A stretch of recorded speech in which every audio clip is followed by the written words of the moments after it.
Olá, boa noite, seja muito bem-vindo à Opinião e Debate aqui na RS Play TV, seu canal 524 da Claro Brasil Digital, com as principais notícias do Brasil, do mundo e aqui do nosso estado, Rio Grande do Sul.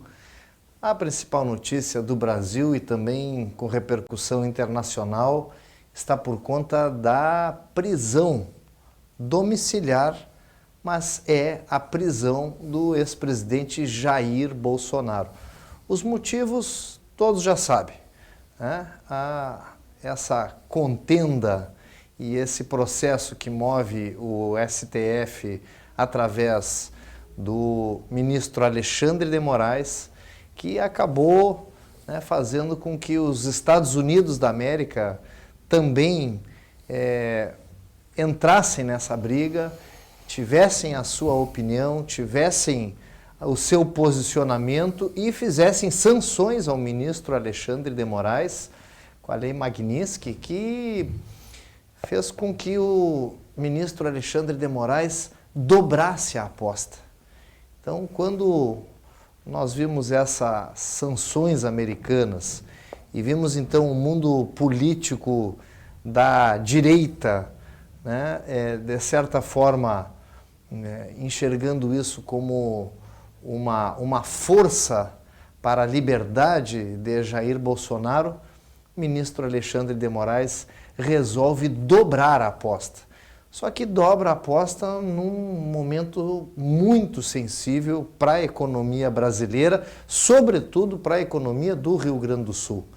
Aqui no estado, empresas como a Taurus, a maior fabricante de armas do país, que tem como seu principal mercado os Estados Unidos, tem poucas opções a continuar esse tarifaço, a não ser mudar-se para os Estados Unidos, onde lá já teve, inclusive, oferecimento de incentivos, oferecimento de áreas prontas, construídas.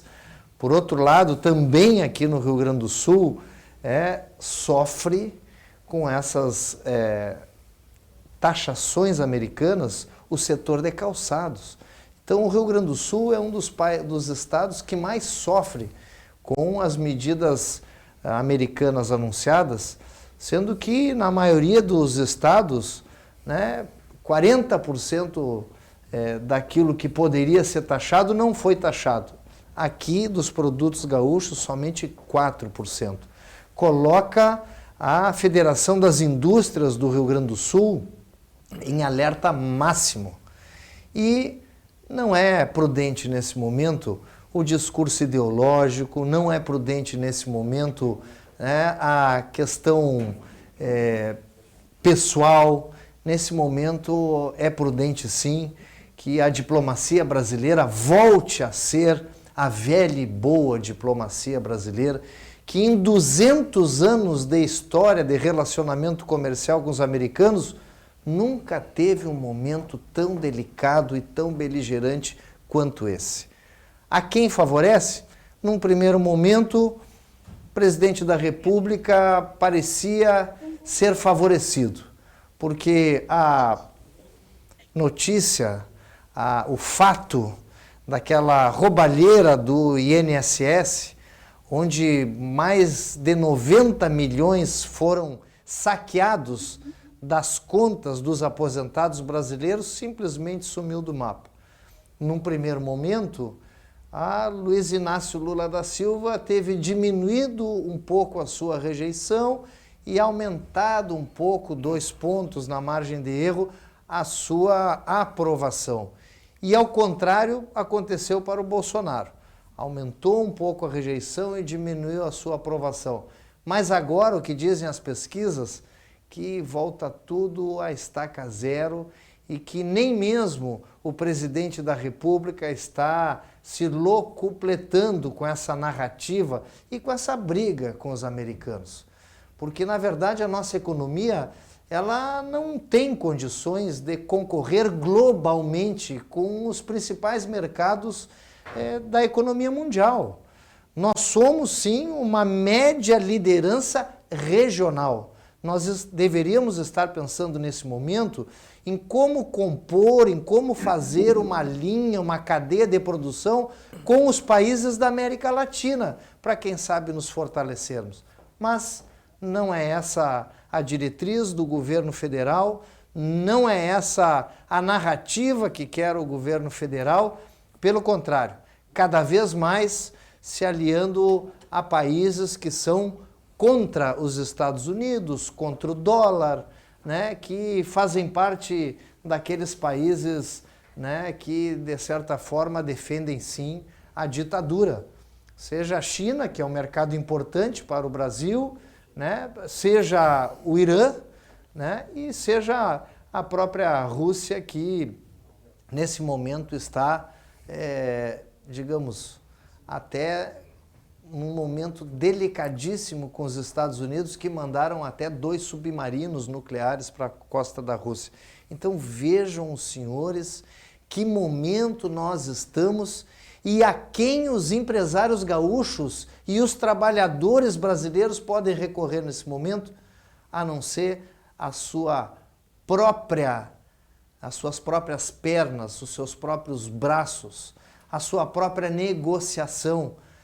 E o que está atenuando um pouco toda essa crise e ajudou nessa lista de exceções foi, sem dúvida nenhuma, o trabalho de empresários brasileiros juntamente com empresários americanos para tentar fazer uma mediação nisso que por aqui é um discurso ideológico, por lá Trump também faz o seu discurso ideológico, porque à medida que ele defende Bolsonaro, ele também faz mostrar aos americanos de direita que ele também foi perseguido, que ele também foi e é injustiçado por parte da Suprema Corte americana ou da Justiça americana, porque lá a Suprema Corte é republicana. Então, nesse momento, nós estamos entre a cruz e a espada. E, mais uma vez, não podemos contar com os governos. Os governos que não têm responsabilidade econômica, que não têm um plano econômico, que não têm responsabilidade fiscal, não vão resolver essa parada. Por isso, eu dobro a minha aposta em entidades empresariais como a Fiergues, como a Confederação Nacional da Indústria, que são, sim, quem faz com que o país, juntamente com o agronegócio, com a Confederação Nacional da Agricultura e a própria Farsul aqui, fazem com que o PIB brasileiro, né, seja o que é hoje o motor que puxa a economia do nosso país. Por um lado, o setor de serviço e comércio é quem dá emprego. Por outro lado, a indústria e a agricultura é quem sustenta a riqueza e a economia do nosso país. E, por outro lado, os governos que, se não atrapalharem, já fazem uma grande coisa pelos empregos e pela economia do nosso Estado. Então, que Deus nos ajude e que os empresários, como sempre, são mais rápidos que os governos, mais sensatos que os governos, mais objetivos que os governos, possam ajudar e ter forças para tirar o Brasil desta situação. Porque se depender da Suprema Corte, está lá fazendo o discurso ideológico. Se depender do governo federal, está lá fazendo o discurso ideológico. E essa coisa de liberdade de informação, essa questão de livre, já nem mais livre comunicação, porque não é mais, está cada vez ficando para trás. Então, aqui na televisão a gente tem que se cuidar com o que vai falar, mas não dá para deixar de falar. Tem que ter cuidado para não ser marcado, para não ser perseguido, mas não dá para deixar de falar. A verdade é que precisamos sim, mais do que nunca, dos brasileiros, daqueles brasileiros que produzem a riqueza do nosso país e do nosso estado. E para começar o programa de hoje, tenho aqui comigo nos estúdios já a presença dele, Paulo Tigre, uma das principais cabeças da economia, do direito, né? Um homem que, ao longo da sua trajetória, de toda a sua família, seu pai que presidiu a Fiergues, né? Empresário, né? Um homem visionário que vem aqui para dar também a sua opinião a respeito do momento que nós estamos vivendo e do trabalho que ele faz, que é desbravador, um trabalho que traz para o Brasil, com toda a potencialidade que tem o Brasil, recursos da economia verde, recursos da captação de carbono, recursos da nova economia, que o Brasil tem tudo para ser número 1 no mundo. Mas, no meio dessa lambança toda, essas coisas acabam ficando em segundo, terceiro, quinto lugar para os governos. Mas tem que ficar em primeiro lugar para nós, brasileiros, empresários e trabalhadores, porque por aí é uma saída para a crise que nós estamos vivendo. Meu amigo Paulo Tigre, muito obrigado pela sua presença. Logo, logo vamos debater aí todo esse cenário internacional e nacional, né, Paulo? Obrigado, boa noite, prazer estar sempre aqui contigo, retornando, e a audiência também. Tenho certeza que o momento é importante, preocupante, mas nós temos que buscar, cabe a nós, como tu falasse, buscarmos as soluções e trabalharmos juntos. Muito bem, daqui a pouco já a opinião balizada e aprofundada de Paulo Tigre, mas também já temos aqui na linha, porque tudo isso está lá naquela ilha, né, naquele paraíso da Ilha da Fantasia, que é Brasília, né, que são as Supremas Cortes, o Congresso Nacional, o Senado, que a gente não sabe aonde está o Senado, o que está fazendo o Senado. Alô, senadores, já voltaram das férias escolares? Por favor, cadê os nossos senadores do Rio Grande do Sul, do Brasil, aonde vocês estão? Se quem pode fazer alguma coisa é o Senado, nós não estamos vendo um único senador, todo mundo acuado, a não ser aqueles, lógico, a extrema oposição ou a extrema situação, os demais estão quietos atrás da moita. Enquanto isso, nós vemos aqui para a vida real. E a vida real acontece nos municípios. E por falar em município, nós temos aqui já, né, Rogério, o nosso vice-prefeito de São Borja, que vai nos falar como é que está a vida, como ela é lá em São Borja. Meu amigo vice-prefeito Jefferson Omerich, como está aí depois de uma catástrofe que tivemos aí praticamente, né? Calamidade, que foi as chuvas, o granizo, a ventania, né? Tudo isso que nós estamos passando, e a própria economia, porque também São Borja, uma cidade de fronteira, que sabe bem como é trabalhar com outros países, né? Vocês, irmãos aí, na cidade da Argentina, como é que estão as coisas por aí, meu prefeito? Boa tarde, amigo Luiz Carlos Lara, também ao Paulo Tigre e a todos os espectadores do Opinião de Debate. Consequentemente, São Borja, 600 quilômetros de Porto Alegre, divisa com a Argentina, com a nossa irmã, município de Santo Tomé, não é diferente dos demais 5.570 municípios deste Brasil continental, onde tudo acontece, onde o cidadão constrói a sua família, onde o cidadão busca a saúde, onde o cidadão busca a educação, onde o cidadão busca o turismo, onde o cidadão busca o lazer, onde o cidadão trabalha, produz, gera emprego, renda, e os impostos que vai todos para o governo federal e que vem de conta gota para os municípios atender a população dos municípios, porque é aqui com quem nós conversamos diariamente, no mercado, na rua, nas praças,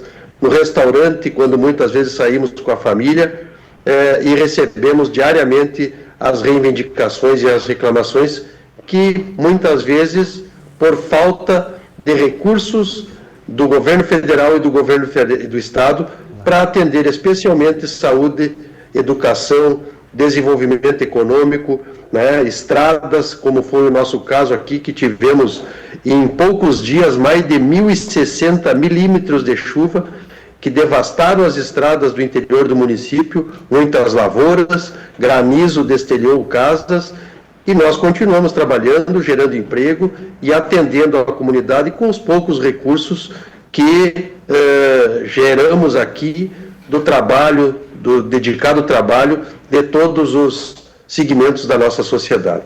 Prefeito Jefferson, me diga uma coisa, nessa crise climática que nós estamos vivendo, nós tivemos aqui muitos anúncios, né, do governo federal, do governo do estado, né, vocês tiveram aí muitas casas que foram completamente destelhadas, né, seja com o granizo, seja com, enfim, os fortes ventos, os temporais. As estradas, então, nem se fala, porque mais de 1.000 milímetros, né, o que imagino seja a previsão de chuva de quase um semestre, né? Choveu aí em poucos dias. Ainda mais essa questão toda nessa crise diplomática e econômica aí entre governo federal e Estados Unidos. Chegou alguma coisa, alguma ajuda do governo federal aí? Ou toda essa lambança, vamos falar assim, entre governo federal e Estados Unidos, acaba deixando isso que é onde acontece a vida dos gaúchos, dos brasileiros que são nos municípios, acabou ficando em segundo, terceiro plano e acaba ficando esquecido. Vocês aí têm tido alguma ajuda ou realmente, né, o foco tem sido só essa discussão política aí, com esse prejuízo econômico que nós estamos tendo? Na verdade, Lara, essa cortina de fumaça que é criada muitas vezes pelo Judiciário, pelo governo federal e pelo próprio Legislativo, Congresso Nacional, né, ela trava muitas vezes os recursos e os municípios como o nosso e muitos do Rio Grande do Sul sofreram, nada receberam e nada nós recebemos do governo federal para atender essas demandas e essas dificuldades que enfrentamos.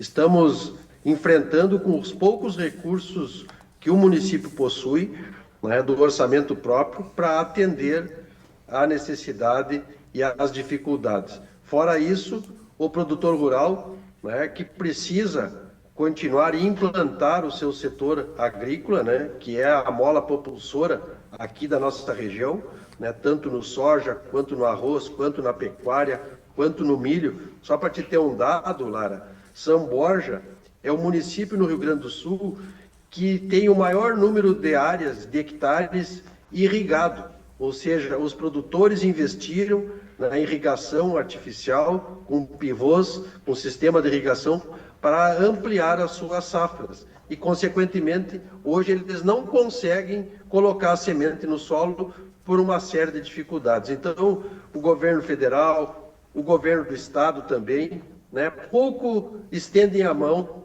para os municípios onde acontece. E na nossa cidade não é diferente. Nada veio, né, e não temos expectativa nenhuma ainda de receber alguns recursos para nos auxiliar na manutenção das estradas, para a recuperação de casas e de ruas da nossa cidade que ficaram muito danificadas e estragadas com o excesso de chuva que caiu no início do mês de junho e julho. A vida como ela é, Paulo Tigre, a vida como ela é, porque enquanto toda essa questão aí diplomática, ideológica, porque se é para ser diplomática, não era para ser ideológica, né? Não. Acontece, está lá São Borja, como estão os outros municípios que foram, inclusive, alagados, né, pela enchente, que tiveram todos esses problemas. Bom, fica para trás esse assunto, ninguém fala mais. Questão do INSS fica para trás e ninguém fala mais. Agora o Rio Grande do Sul, notícia da Fiergs, que de todos os produtos exportados, 85% desses produtos foram afetados, exportados para os Estados Unidos, 85% dos produtos foram afetados. Ou seja, o Rio Grande do Sul é o estado que mais perde com essa lambança diplomática que está acontecendo. Paulo, o que dá para fazer, Paulo? Me diz, eu sei que a pergunta é muito simplista, mas vamos lá, desenvolve para nós o que nós deveríamos estar fazendo nesse momento, Paulo, os governos. Bom, eu vou primeiro de tudo é o seguinte, realmente nós estamos num momento crítico e muito preocupante. E a hora é de realmente pensar que cabe a nós essa saída, porque a crise ela é uma crise econômica e provém de uma situação, uma crise que nós temos política. Não tem dúvida que a solução vai passar por necessidade e já deveria ter, ao meu modo de ver, sido feita, de uma relação de diplomacia, né? Ao meu modo de ver, já deveríamos ter sentado, questão de presidente, com o presidente, sentado para negociar. Essa é a questão. A gente sabe que o foco é econômico.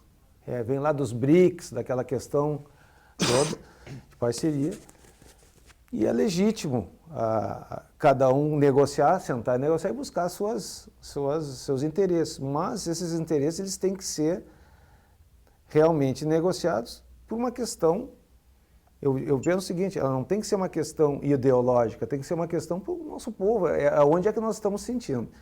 E nesse fato, o que nós entendemos? Nós temos que parabenizar, por um lado, as nossas lideranças, como tu falaste, desde o governador aqui, vamos fazer o governador, Leite, o vice-governador, Casa Civil, o pessoal da economia, mas também as nossas lideranças FIEGs, Cláudio Bier, FASUL e as outras entidades, elas vêm buscando uma solução e a solução passa por uma solução econômica e cabe a nós. Agora, quando tu me pergunta, ela não é simplista, mas ela poderia ser mais simples se se descarregasse essa questão ideológica e entrasse realmente no âmago da questão. E os números que tu falasse, que eu tenho, ainda são piores, 91%. Quando se fala daqueles 700 produtos nossos continua 91% que estão afetados. Isso do Paraná, Santa Catarina e Rio Grande do Sul. Nós exportamos mais de 5 bilhões, né, de toda essa exportação e está comprometida. E está comprometida a nossa indústria e está comprometida, na última linha, realmente a população, que é onde a gente tem que pensar, são os empregos. As nossas lideranças vêm trabalhando em cima disso, mas passa por uma relação diplomática. Então, eu diria o seguinte, o que precisaríamos hoje? Precisaríamos, ao meu modo de juntar as lideranças, os interesses, porque hoje é perde-perde, é mais perde para o Brasil, mas também tem uma questão dos Estados Unidos. Tem que pegar um avião, já tinha que ter sentado lá, ao meu modo de ver, vamos dizer, nós que somos empresários, tem que sentar para negociar, assim como nós já passamos por outras negociações, hoje o tiro é mais embaixo. Tem negociações que o governador já fez, na época, com professores, com negociações, indústrias, greves, cada um trabalha com as suas armas, mas tem que se chegar a uma composição, hoje, pensando numa questão maior. Quando se fala hoje em saída, eu vejo o seguinte, que a saída realmente passa por nós também entendemos, juntávamos essa liderança e parece assim, passamos, como falo, por uma pandemia, por enchente agora, climática, e o que aconteceu? Parece que o nosso povo, o Rio Grande do Sul, os empresários, a população, acaba tendo que se juntar mais e fazer essa solução. Ela vem de quem gera, não tem outro jeito. Nós estamos vendo que se depender dos governos, olha... É difícil, né? Prefeito Jefferson, vamos lá, o microcosmos, tá? Porque do exemplo pequeno a gente também tira as grandes lições, né? Do outro lado de São Borja é São Tomé. Exatamente, Santo Tomé. Tá, bom, não foi uma, nem duas, nem 10 vezes, deve ter sido dezenas de vezes, que houve impasse entre São Borja e São Tomé. Como é que fazem quando tem lá na fronteira um impasse entre as cidades de fronteira? Eu vou dizer para vocês, São Borja, São Tomé, Uruguaiana, Libres, Santana do Livramento, Rivera. Quando tem problema entre Chuí, Brasil, Chuí, Uruguai, só para falar das nossas fronteiras aqui, as autoridades locais, independente se quem está do outro lado é de esquerda ou é de direita, os comerciantes, os trabalhadores, não podem pagar o pato. Então as autoridades locais, para não perderem também a confiança do seu eleitorado, da sua comunidade, eles puxam para si a responsabilidade e mesmo que não seja da mesma ideologia, eles vão lá, tapam o nariz, sentam e conversam. Agora, não querer conversar, quer dizer, nós que estamos na posição, imagina que os Estados Unidos são o segundo maior mercado das exportações brasileiras. Primeiro é China, segundo os Estados Unidos. O Brasil, para os Estados Unidos, é o 16º mercado. Quem que tem mais a perder?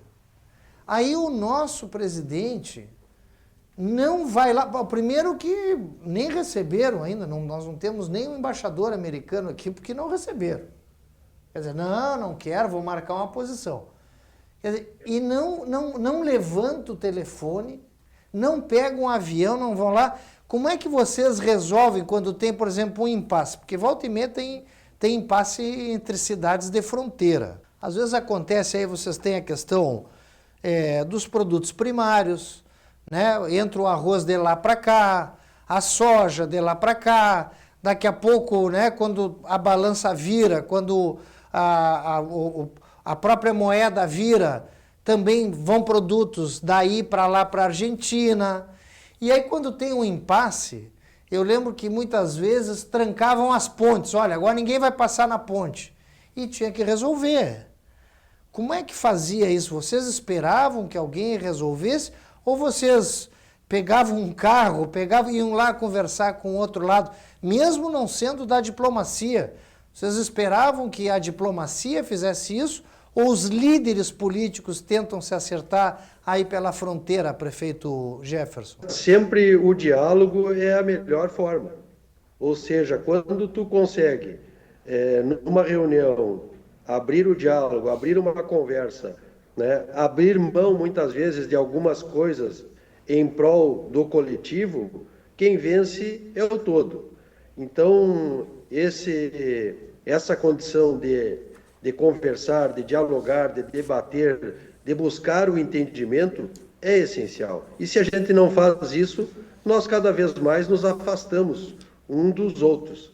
E precisamos sempre buscar conversar, dialogar, né, aparar as arestas, ver aonde tem dificuldades para que a gente possa enfrentar. Muitas vezes, tanto o governo federal argentino quanto o governo federal brasileiro ficam ausentes, né? E quem busca acertar as questões somos nós aqui na ponta, né? Conversando, dialogando, junto com a intendência, junto com a Câmara de Conserrales, junto com os órgãos de segurança pública, tanto brasileiro quanto argentino, para se chegar dentro da legislação aquilo que é possível e viável para o melhor das nossas comunidades.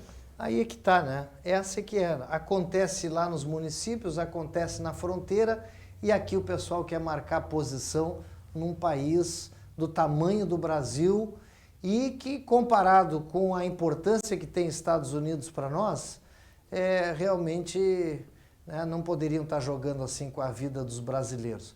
Mas aqui tem um assunto que nós não vamos deixar esquecer, que é a fraude do INSS. Hoje saiu uma notícia de que o INSS cancelou o acordo de desconto com 8 entidades que vinham fazendo o desconto dos aposentados. Mas imagine, era para ter cancelado todos. Aí cancelaram 8, agora, não foi quando descobriram a fraude, agora, a recém foi cancelado. Né? A leva dos pagamentos, que saiu uma pequena parte, mas que ainda está engatinhando, ela realmente é vergonhosa. E enquanto nós estamos falando Estados Unidos, Trump, taxação, prisão de Bolsonaro, nós estamos esquecendo dos nossos aposentados, mas aqui a gente não esquece. E hoje nós trouxemos aqui, então, mais uma vez está conosco aqui, Maximília Silva de Paula, advogada, e o tema sobre LGPD, Lei Geral de Proteção de Dados. E um dos argumentos que o INSS resolveu hoje achar um argumento que já poderia ter achado há muito tempo atrás, é que essas 8 entidades que descontam do aposentado, elas não teriam um mecanismo nas ligações telefônicas que é um não perturbe.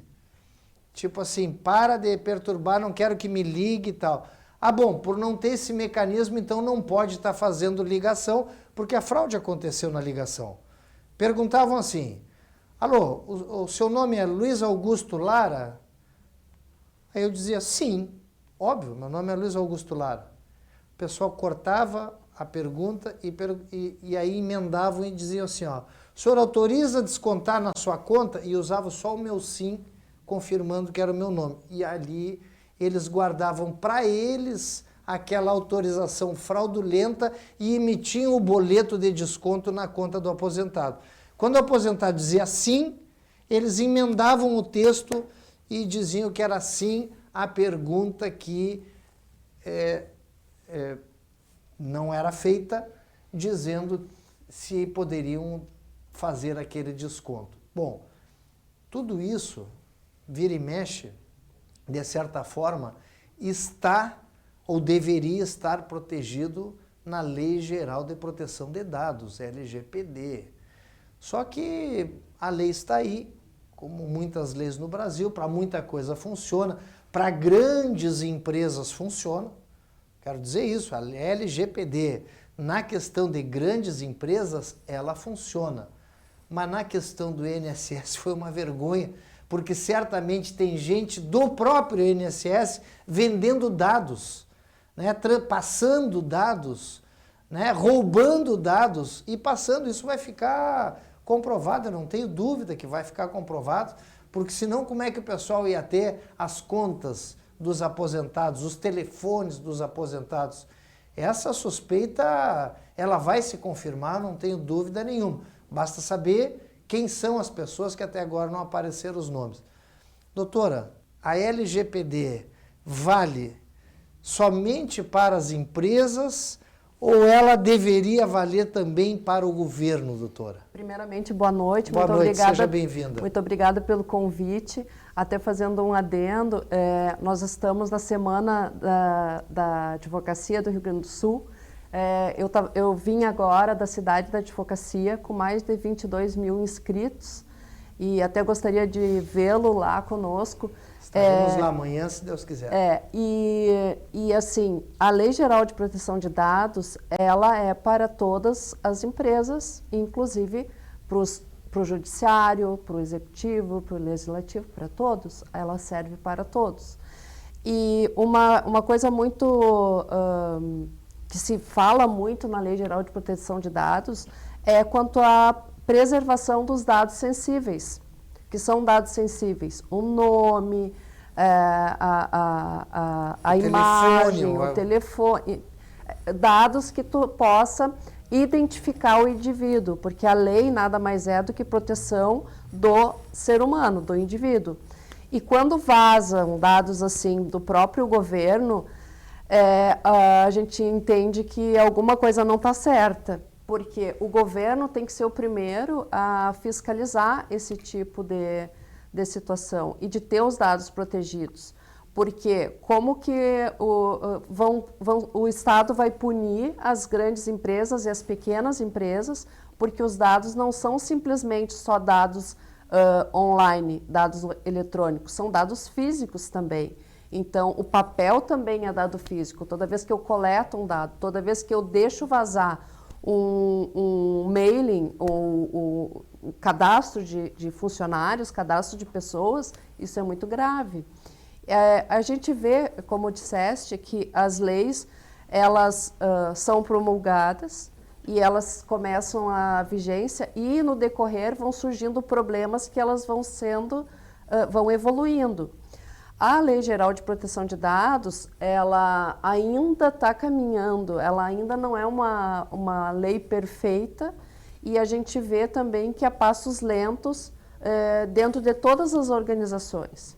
A gente tem eu já fiz implantação de LGPD na área trabalhista, por exemplo, quando a gente trata dos dados dos funcionários, né? Porque os dados dos funcionários, eles são dados sensíveis, porque ali você tem o sexo, tu tem doenças que a pessoa tem, quantidade de filhos, a idade, o endereço. Então, tudo isso é sensível porque tu localiza a pessoa. E esses dados, eles têm proteção legal. Por quê? Porque eles podem ser compartilhados, por exemplo, num processo judicial. Eles têm que ser compartilhados com o contador. Geralmente o contador é terceirizado, não fica dentro das grandes empresas. Algumas empresas têm todos o financeiro, a contadoria, o RH interno, mas muitas não têm, as pequenas empresas não têm. Mas, por exemplo, assim, aposentado chega a dar pena, porque o que ligam, eu acho que vamos colocar, não deve ser menos de 5, 6 telefonemas por dia, o pessoal querendo fazer empréstimo, oferecer empréstimo para aposentado.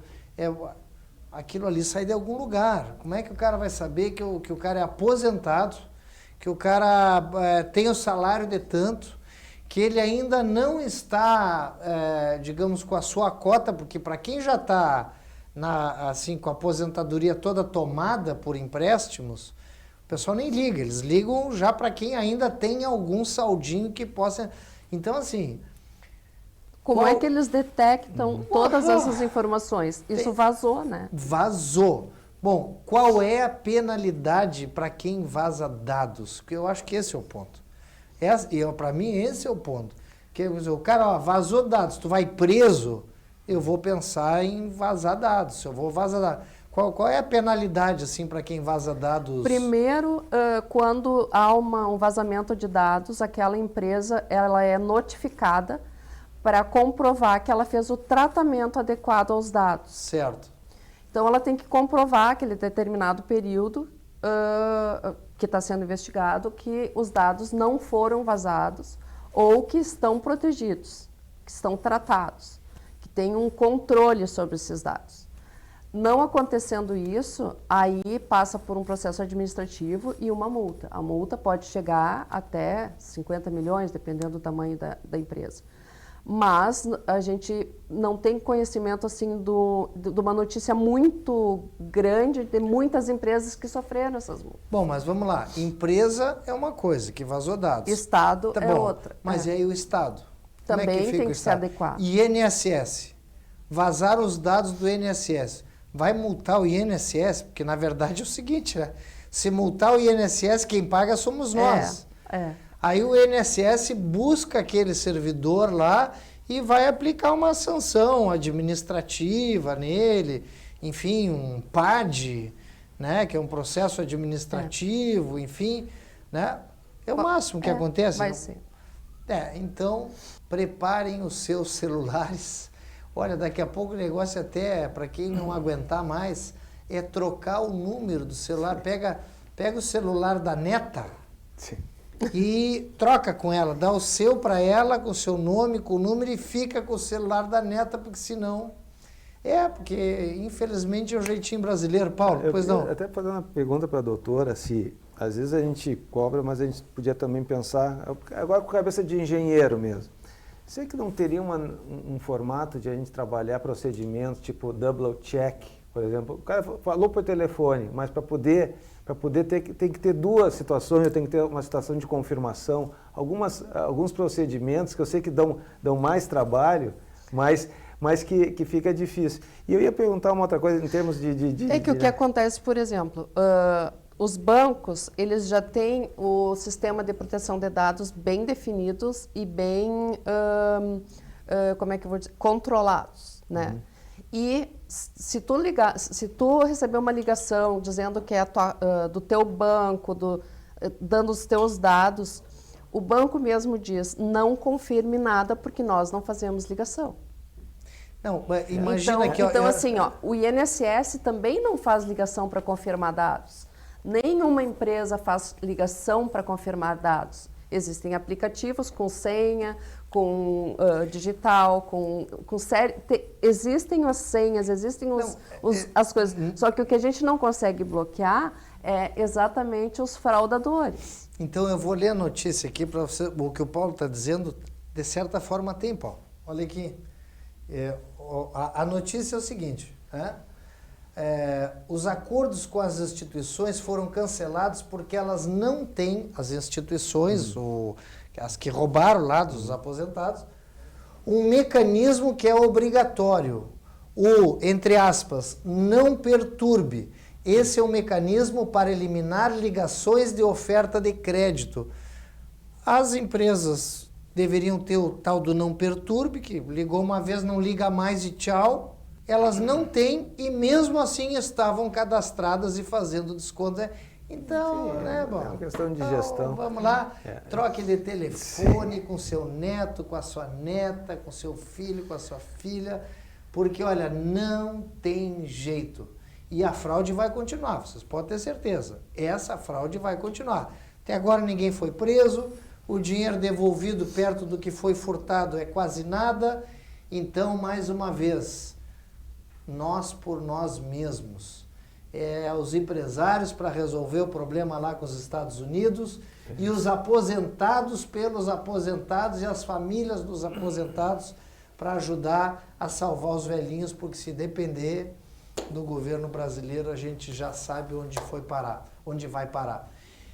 Aproveitar que nós estamos aqui ainda, né, um tempo mais de programa, vamos falar um pouquinho sobre o tempo, já que temos tempo, né, no programa de hoje, porque o frio volta ao estado do Rio Grande do Sul, né, parece que a chuva vai dar uma certa trégua, mais ou menos, né?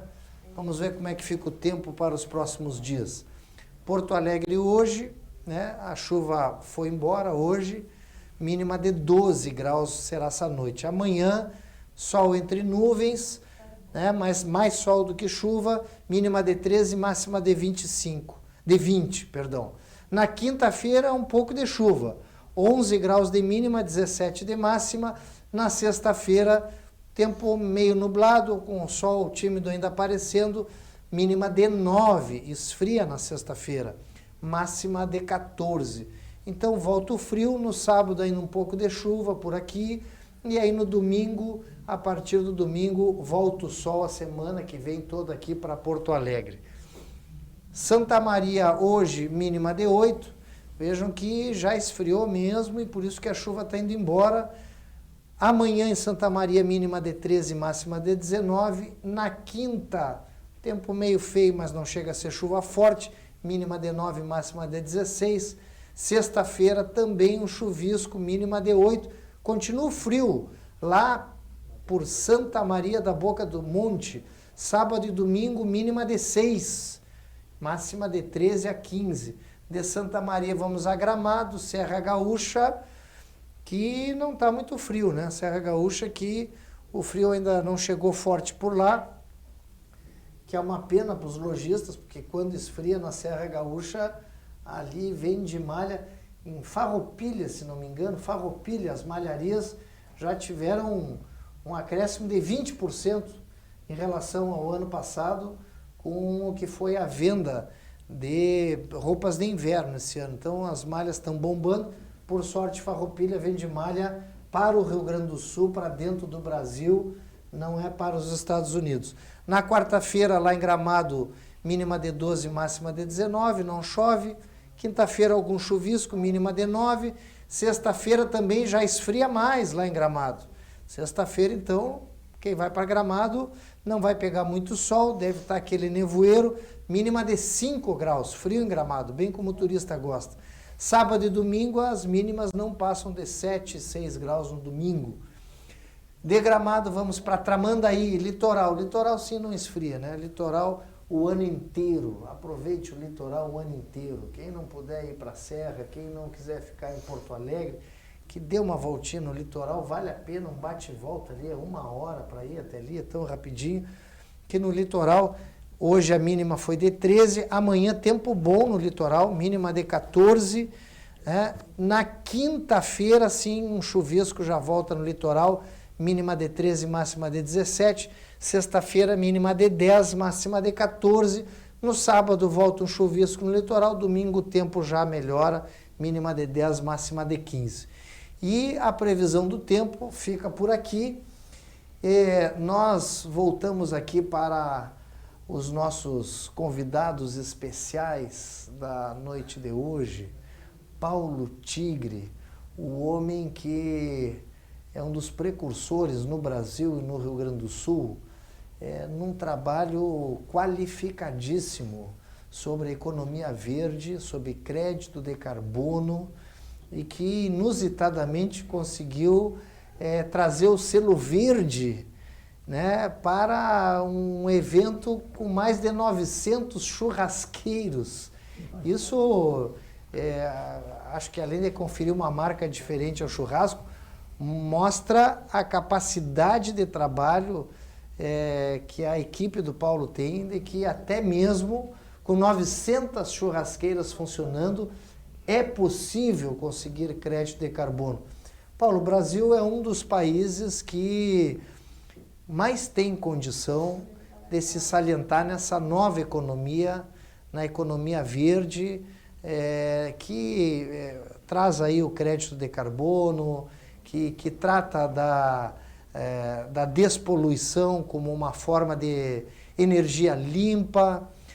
Fala um pouco para nós do potencial do Brasil nesse sentido, Paulo, e o trabalho que vocês fazem. Bom, o potencial realmente é enorme, e eu digo que quando a gente vem com esse viés, que é um tema que tem propósito, tem valor e está trazendo valor agregado, e pode e vai ser uma solução para nós. Porque o que acontece? Quando se fala em inovação, todo mundo fala em inovação. Inovação ele não precisa ser uma questão inédita.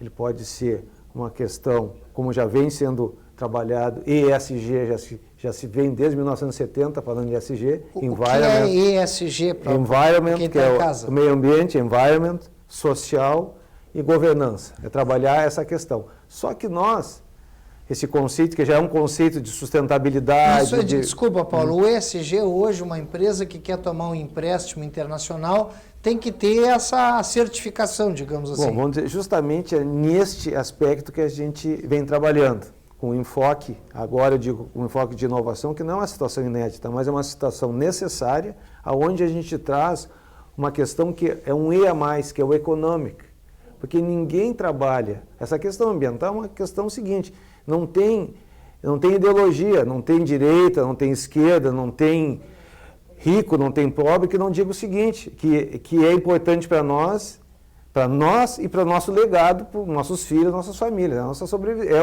o que está acontecendo. O ser humano. E o que a gente já vem percebendo nessas mudanças climáticas. Então, a gente precisa trabalhar isso. Isso é pacífico. Agora, quando, a partir disso, a gente vê que tem essa necessidade de mercado e consegue, social, inclusive, ambiental, social, mas consegue trazer economicamente viável, trazer dinheiro novo, vamos dizer assim, para mim isso é inovação. Então o que nós estamos fazendo agora? Nós não estamos fazendo nada inédito, nós estamos trazendo um formato de solução, que nós entendemos que é uma solução, é um diferencial que nós, Rio Grande do Sul temos, Brasil temos, que nós temos que trabalhar isso como uma solução global. Então, quando se diz, iniciando o programa, tem solução sim, mas nós temos que trazer na mesa justamente os potenciais que nós temos de diferenciar. Não ficar trabalhando ideologicamente. Não. que nós temos de diferenciação para dizer o seguinte, queremos pertencer e melhorar o nosso mundo como concepção, nós trabalhamos num condomínio, nós vivemos num condomínio, estamos no Rio Grande do Sul, país e mundo. E mais do que isso, só para complementar, o conceito que nós temos que fazer, que eu vejo um diferente conceito que se tem hoje, vamos fazer assim, Brasil, Estados Unidos é que começamos a falar, é o conceito seguinte, make money e earn money. O americano ele tem esse espírito assim, eu quero fazer dinheiro, trazer coisas novas, produzir. E nós temos a questão de como é que nós vamos ganhar dinheiro. Parece pouco, mas é conceitual. Aqui, não, dinheiro não se ganha. Se faz. Vaca não, Paulo, vaca não dá leite, Paulo. Vaca não dá leite. Tu tem que às 4 da manhã acordar e ir lá e tirar o leite da vaca, porque ela não dá. Se tu não for lá para tirar o leite, ela não vai dar leite. E dentro desse conceito, voltando um pouco atrás, a solução, claro que ela passa por uma solução diplomática governamental, mas se nós não fizermos e temos que fazer a nossa parte, não vai funcionar. E então, justamente o que nós estamos trazendo aqui? Nós temos condições, como um país, talvez o maior país, o país com mais condições no mundo, de gerarmos os créditos de carbono e a CPR verde. Então nós estamos gerando, então nós estamos trazendo valor agregado. E vender para quem polui? Vender para quem polui, para quem precisa compensar, porque essa questão de poluição... Mas o cara precisa compensar porque ele está poluindo, de certa forma. Porque ele está poluindo, porque ele está emitindo. Então, assim, ele está emitindo, ele tem que comprar de quem preserva. Quem preserva. E aí, quer dizer, preservar vai dar dinheiro, Paulo. Então, dentro desse conceito, o Brasil é o país que mais preserva no mundo. Vê alguém falar isso? Não, nós preservamos 62% do nosso país é preservação. Imagina. E nós usamos só 8% das áreas de agricultura que pode ser feita. Só que o que acontece? Nós temos uma legislação muito boa. Vamos falar aqui até o prefeito estava falando, lá o pessoal de São Borja e tal.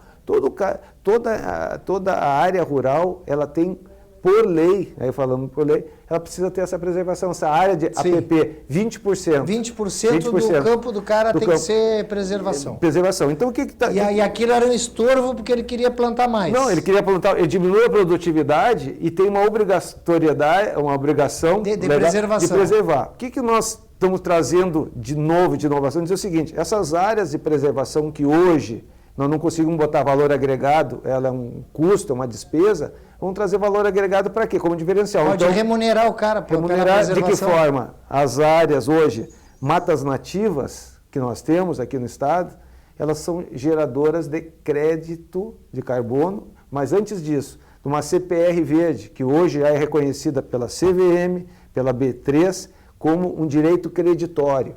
Então, no momento que ela é um direito creditório, ela pode ser utilizada para alavancar a economia. Paulo, salvação do bioma pampa, que vem diminuindo. Bioma pampa que é o mesmo pampa argentino, uruguaio, né? Sim, pampa gaúcho é um bioma tão quanto a Amazônia, quanto o Pantanal. Sim, nós temos 7 biomas, inclusive nós temos parte de Mata Atlântica também aqui. Mas vamos pensar no nosso Rio Grande do Sul, então, e a área do Sul. É diferente do norte. Lá eles têm florestas, grandes áreas, né? A preservação de reflorestação. Aqui nós temos a nossa mata nativa que pode sim levantar a nossa economia. De que forma? O pessoal, o produtor, utilizando isso como um gerador de crédito, o reconhecimento da indústria também, daí vamos explicar um pouquinho depois por que pode, sim, como pode ser feito isso, essa compensação. E mais do que isso, aí sim, o reconhecimento do governo como realmente um crédito, um valor, para que possa alavancar a economia. E isso já vem sendo feito, existe um entendimento do governo do Estado, existe um entendimento das lideranças que essa é uma saída, inclusive na parte do banco. Então, é a parte financeira, bancos, governo, e aí sim a indústria como um todo. Onde é que entra a questão que é o nosso diferencial? Para exportação, agora falando em exportação, mercado internacional, a França, mas vamos fazer o mercado europeu, e já tem uma lei que ela valoriza produtos que têm essa sustentabilidade. Sim. O que nós podemos fazer e devemos fazer? Nossa soja, nossos produtos de grãos de uma forma normal, terem essa questão de quê? De levar agregado um crédito, uma preocupação ambiental que só nós temos. Isso aí tem que ter valor. Que hoje a França principalmente usa isso como uma barreira, inclusive Uma barreira econômica. Utiliza essa questão. Então, né? o que acontece? Se nós quiséssemos, realmente pudéssemos, e vamos botar em mesa em um certo momento, além de nós termos os metais raros, Sim. nós temos uma preservação que é uma situação rara de área. Se for considerar a segundo maior país que preserva, vamos dizer assim, que eu penso que é os Estados Unidos, assim, é 62% para 14%, para 19%, porque eles têm uma área desenvolvida no lado direito, quem olha no lado leste, e no lado oeste é deserto, então eles precisam disso. Por que não botar na mesa e dizer assim, vamos fazer o seguinte, essas barreiras, vamos acertar onde é que nós podemos. Então, eu estou dizendo, cabe a nós trazer soluções e trazer dinheiro novo, botar competitividade. É isso que nós nos debruçando agora, ao invés dessa balela, essa bobagem que aí ideológica. A solução é econômica. Paulo, muito obrigado, volte sempre aqui, vamos continuar falando nesse assunto, que as pessoas têm que entenderem cada vez mais, é uma das grandes soluções para o Brasil.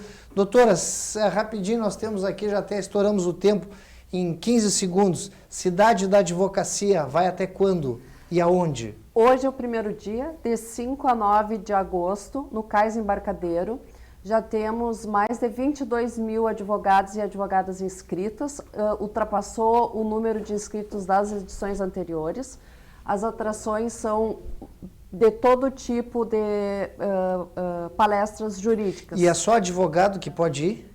Ou estudante de advocacia? Estudante de direito, advogadas. É para quem é da área, bacharel? Isso, para quem é da área. Para quem é da área. Inscrições totalmente gratuitas. Tem o site cidadedaadvocacia.com.br, só se inscrever. Faz o credenciamento na entrada e desfruta todo o Cais Embarcadero com palestras, mais de 100 palestrantes, simultaneamente, várias palestras acontecendo, inclusive sobre inteligência artificial, Lei Geral de Proteção de Dados, entre outros assuntos. Então, não é convite, é convocação para os advogados.